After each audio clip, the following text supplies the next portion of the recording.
వంగవీటి రాధాకృష్ణ ప్రత్యేక పరిచయమవసరం పేరు. దివంగత వంగవీటి రంగా కుమారుడిగా ఆంధ్రప్రదేశ్ రాష్ట్ర రాజకీయాల్లో ఆయనకు ఒక ప్రత్యేక ముద్ర, గుర్తింపు ఉంది. తెలుగు రాష్ట్రాల రాజకీయాలలో వంగవీటి ఇంటి పేరుకు ఉన్న ప్రాధాన్యత గురించి ప్రత్యేకంగా చెప్పాల్సిన అవసరం లేదు. వంగవీటి రంగా హత్య తర్వాత ఆ కుటుంబ ప్రాధాన్యత రాజకీయాలలో కీలకంగా మారింది. ఇక విషయానికి వస్తే వంగవీటి రంగా కుమారుడు వంగవీటి రాధా 25 ఏళ్ల పిన్న వయస్సులోనే 2004లో ఎమ్మెల్యేగా తొలిసారి ఎన్నికయ్యారు. విజయవాడ రాజకీయాల్లో కీలక నేతగా ఎదిగారు. ఆయనకు అభిమానుల సంఖ్య కూడా చాలా ఎక్కువే. వంగవీటి రంగా రాజకీయ వారసుడిగా ఆయన నిత్యం తన అనుచరులకు, అభిమానులకు అందుబాటులో ఉంటారన్న గుర్తింపు తెచ్చుకున్నారు. ఇటీవల కాలంలో ఆయన ఉద్దేశపూర్వకంగా రాజకీయాలకు కొంత దూరంగా ఉంటున్నారు. తెలుగుదేశం అధిష్టానం ఆయన ఎన్నికల్లో పోటీ చేయాలని కోరినప్పటికీ పెద్దగా ఆసక్తి చూపలేదు. దీంతో ఆయన వైసీపీ గూటికి చేరుతున్నారంటూ పెద్ద ఎత్తున ప్రచారం జరిగింది కూడా. ప్రజలిచ్చిన ఒక్క ఛాన్స్ ని పూర్తిగా దుర్వినియోగం చేసుకున్న వైసీపీ అధినేత ఏపీ సీఎం జగన్ ఎలాగైనా మరోసారి అధికారంలోకి రావాలన్న ఉద్దేశంతో ఉన్న జగన్ రాష్ట్రంలో కాపు సామాజిక వర్గాన్ని పెద్ద ఎత్తున ప్రభావితం చేయగల వంగవీటి రాధాను వైసీపీలోకి రావాల్సిందిగా కోరారు. ఇందుకోసం ఆయన వంగవీటి రాధాకు సన్నిహితంగా మెలిగే చనువు ఉన్న కొడాలి నాని, వల్లభనేని వంశీలను ఆయన వద్దకు పంపారు. వంగవీటి రాధాను వైసీపీ గూటికి చేర్చగలిగితే కాపు సామాజిక వర్గాన్ని తన వైపు తిప్పుకోవటం, అదే సమయంలో జనసేనాని పవన్ కళ్యాణ్ కు దూరం చేయటం చిటికలో పని అని భావించారు. కాపు ఉద్యమ నేత ముద్రగడ పద్మనాభం పార్టీలో చేరినా ఆయన ప్రవేశం పార్టీకి ఏ మాత్రం మైలేజీ ఇవ్వలేదని అర్థం కావడంతో ఆయన చూపు వంగవీటి రాధాపైకి మళ్లింది. వాస్తవానికి గత 2 ఏళ్లు జగన్ వంగవీటి రాధాని పార్టీలో చేర్చుకునేందుకు చేయని ప్రయత్నాలు లేవు.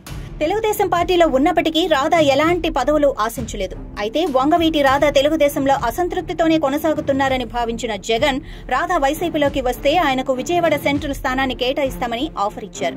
కొడాలి నాని, వల్లభనేని వంశీ, మిథున్ రెడ్డి, పేర్ని నాని వంటి వారు జగన్ దూతలుగా రాధను కలిశారు. ఆయన వైసీపీలోకి ఆహ్వానించారు.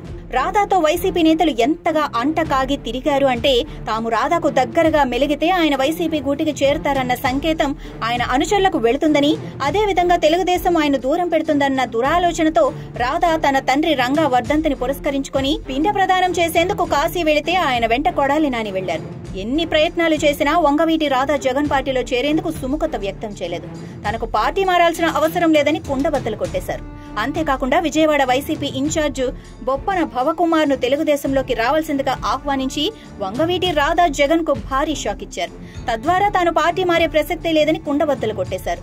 దీంతో జగన్ కాపు సామాజిక వర్గ మద్దతు కోసం వేసిన ఎత్తులు, పన్నిన వ్యూహాలు పూర్తిగా బెడిసికొట్టాయి.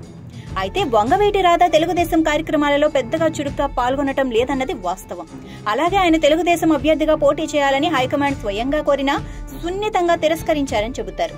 అటువంటి వంగవీటి రాధా ఇప్పుడు జనసేన నేతలతో వరుస భేటీలతో యాక్టివ్ గా మారటంతో తెలుగుదేశం జనసేన పొత్తుతో ఆయన ఎన్నికల బరిలోకి దిగాలన్న నిర్ణయానికి వచ్చారని సన్నిహితులు చెబుతున్నారు. తెనాలిలో జనసేన సీనియర్ నాయకుడు నాదెండ్ల మనోహర్ తో, ఆ తర్వాత బాలశౌరితో భేటీ అయ్యారు. ఈ భేటీల వెనుక కారణం ఏమిటన్నది తెలియరాలేదు. అయితే ఆయన జనసేన తరపున ఉమ్మడి కృష్ణా జిల్లాలోని ఏదో ఒక స్థానం నుంచి ఎన్నికల బరిలో దిగే అవకాశాలున్నాయని పరిశీలకులు విశ్లేషిస్తున్నారు. పొత్తులో భాగంగా ఉమ్మడి కృష్ణా జిల్లాలో జనసేనకు కేటాయించిన స్థానం నుంచి పోటీ చేసేందుకు ఆసక్తి చూపుతున్నట్లుగా వంగవీటి రాధా అనుచరులు కూడా చెబుతున్నారు. వంగవీటి రాధా ఎన్నికల బరిలో దిగటం, దిగకపోవటం అటుంచితే ఆయన మాత్రం తెలుగుదేశం, జనసేన, బీజేపీ కూటమి తరపున యాక్టివ్ గా ఎన్నికల ప్రచారంలో పాల్గొనటం మాత్రం గ్యారంటీ అని ఆయన అనుచరులు చెబుతున్నారు.